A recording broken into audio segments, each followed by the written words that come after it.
जब प्रधान कार्यालय अपने देश की सीमाओं के बाहर विदेशों में शाखाओं की स्थापना करता है तो इन शाखाओं को विदेशी शाखाएं कहते हैं। और ये विदेशी शाखाएं पूर्ण लेखे रखने वाली शाखाओं की तरह ही अपने हर व्यवहार का दोहरा लेखा पद्धति के आधार पर पूर्ण लेखा अपनी पुस्तकों में रखती है और वर्ष की समाप्ति पर अपना तलपट तैयार करके प्रधान कार्यालय को प्रेषित कर देती है। प्रधान कार्यालय इस शाखा के तलपट की मदों को अपनी पुस्तकों में 3 विधियों में से किसी एक विधि से समामेलित कर लेता है। तलपट की मदों के समामेलन की प्रथम विधि में शाखा के तलपट की प्रत्येक मद का अलग अलग खाता खोलकर प्रधान कार्यालय अपनी पुस्तकों में समामेलन कर लेता है। और समामेलन की द्वितीय विधि में आयगत मदों का शाखा व्यापार व लाभानी खाते के माध्यम से तथा पूंजीगत मदों का अलग अलग खाता खोलकर प्रधान कार्यालय अपनी पुस्तकों में समामेलन कर लेता है। और तृतीय विधि के अंतर्गत प्रधान कार्यालय शाखा के तलपट के शुद्ध लाभ या हानि का तथा पूंजीगत मदों का अलग अलग खाता खोलकर अपनी पुस्तकों में समामेलन कर लेता है।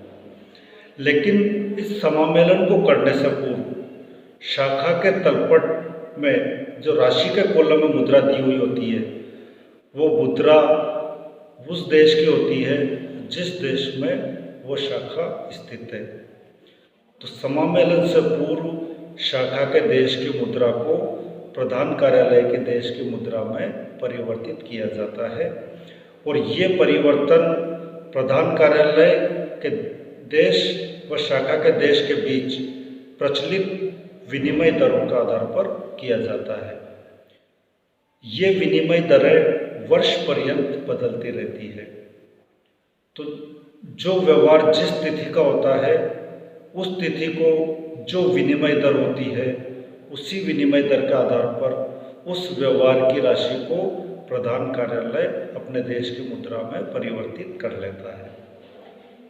सामान्यतया शाखा के तलपट की मदों में से क्रय विक्रय आय और व्यय को प्रधान कार्यालय औसत विनिमय दर के आधार पर परिवर्तित करता है। औसत विनिमय दर यानी वर्ष की प्रारंभिक विनिमय दर तथा वर्ष की अंतिम विनिमय दर दोनों के जोड़ का आधा औसत विनिमय दर कहलाएगा। यानी प्रारंभिक विनिमय दर प्लस अंतिम विनिमय दर बटा 2 बराबर औसत विनिमय दर। और औसत विनिमय दर के आधार पर परिवर्तित करेंगे शाखा के तलपट में दिए गए क्रय विक्रय आय व्यय या उन व्यवहारों को जो वर्ष पर्यंत होते रहते हैं।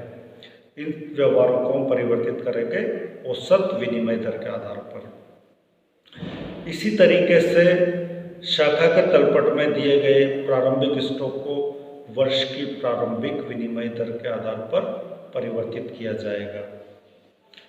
शाखा के तलपट में दिए गए चालू संपत्तियों के शेष को अंतिम विनिमय दर के आधार पर परिवर्तित किया जाएगा। चालू संपत्तियों में सामान्यतया शाखा का अंतिम स्टॉक, शाखा के अंतिम देनदार, शाखा के प्राप्य विपत्र, पूर्वदत्त व्यय, रोकड़ का शेष, बैंक का शेष, ये व्यवहार होते हैं।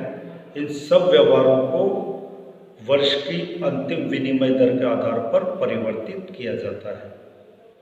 इसी तरीके से शाखा की चालू संपत्तियों को भी अंतिम विनिमय दर के आधार पर परिवर्तित कर लिया जाता है।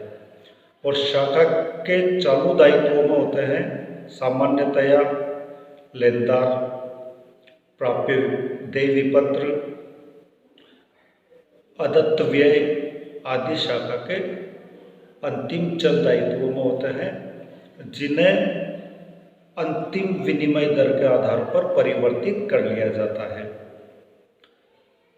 स्थायी संपत्तियों को उस तिथि की विनिमय दर के आधार पर परिवर्तित किया जाता है जिस तिथि को उस स्थायी संपत्ति को क्रय किया गया है।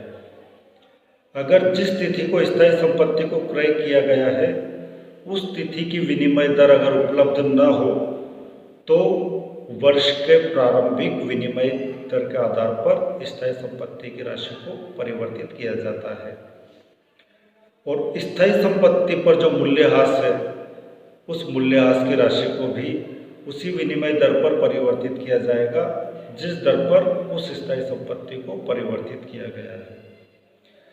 ऋण पत्रों के निर्गमन की राशि को जिस तिथि को ऋण पत्रों का निर्गमन हुआ है उस तिथि की विनिमय दर पर परिवर्तित किया जाएगा।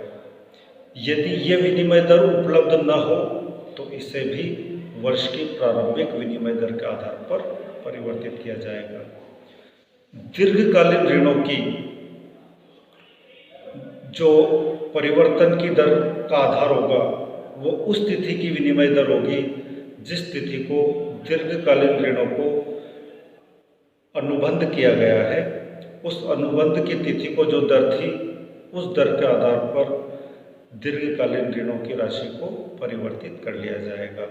अगर अनुबंध की तिथि की विनिमय दर उपलब्ध न हो तो इसे वर्ष के प्रारंभ की विनिमय दर पर परिवर्तित कर लिया जाएगा। शाखा को भेजा गया माल या शाखा द्वारा प्रधान कार्यालय को लौटाया गया माल, इसे प्रधान कार्यालय की पुस्तकों में दिखाए गए वास्तविक मूल्य पर परिवर्तित समझा जाएगा। यदि प्रधान कार्यालय की पुस्तकों में इनका वास्तविक मूल्य न हो तो इन्हें उस तिथि की विनिमय दर पर परिवर्तित करेंगे जिस तिथि को प्रधान कार्यालय ने शाखा को माल भेजा है या शाखा ने प्रधान कार्यालय को माल लौटाया है।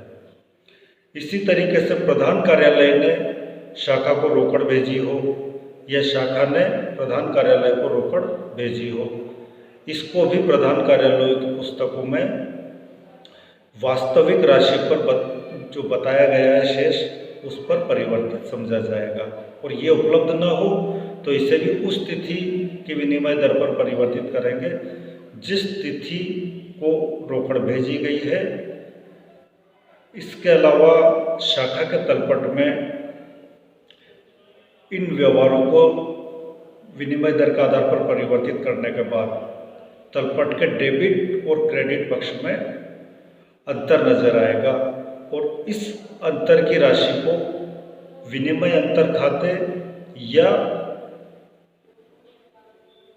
विनिमय दर उच्चंती खाते के नाम से लिखा जाएगा।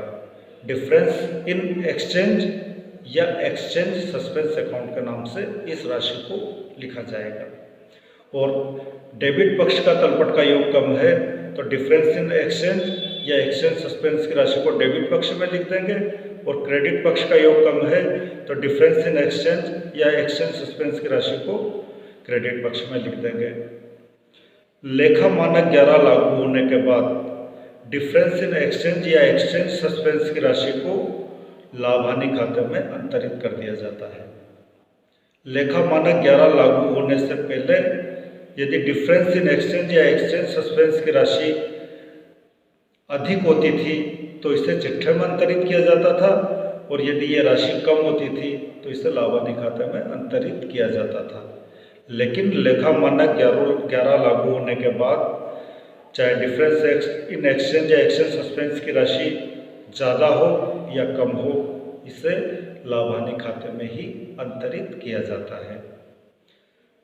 शाखा के तलपट की राशियों को परिवर्तित करने के बाद प्रधान कार्यालय अपने देश की मुद्रा में परिवर्तित कर लेगा और उसके बाद इस परिवर्तित तलपट को अपनी पुस्तकों में 3 विधियों में से किसी भी एक विधि से समामेलित कर लेगा।